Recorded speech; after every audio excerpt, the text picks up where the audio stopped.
Ito po yung sign mga ka-backyard na fertile yung isang itlog sa ating alagang manok pag may nakikita kayong ugat sa loob niya. Hello mga ka-backyard, for today's video i-check natin kung ilan ba yung fertile eggs sa alaga kong US Selkie. So bago natin tingnan ang itlog ng alaga kong US Selkie mga ka-backyard, kailangan natin gumamit ng flashlight para mailawan natin ang loob, para makita natin kung fertile ba talaga yung nililimliman niya. So bago tayo mag-start mga ka-backyard sa pag-ilaw sa itlog ng aking US Selkie, dito ko muna siya ilagay sa loob ng cage na to para hindi siya makaistorbo sa atin. So kukunin muna natin siya mga ka-backyard para ilipat sa taas.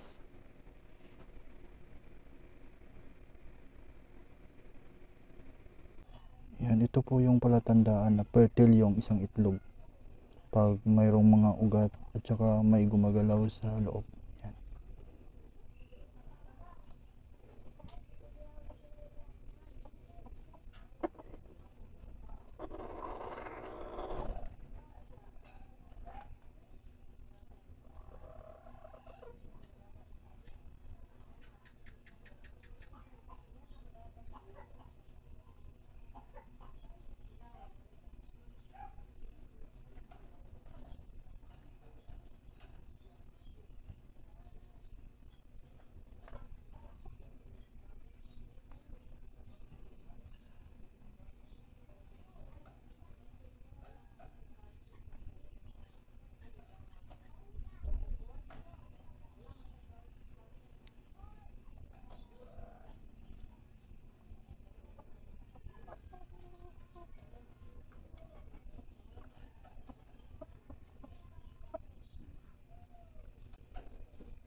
So ito po yung palatandaan mga ka-backyard na infertile yung isang itlog.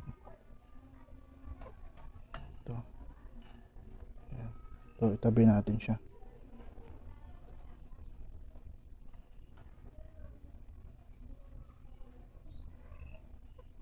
So ito fertile ito.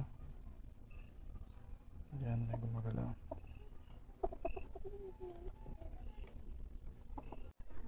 So sa out of 9 mga ka-backyard, may fertile siya na 8 at saka may isa siyang infertile.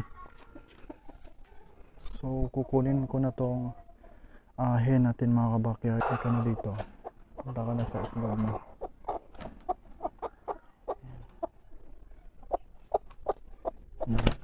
Pumasok ka sa loob. So ayan mga ka-backyard, pumasok na siya.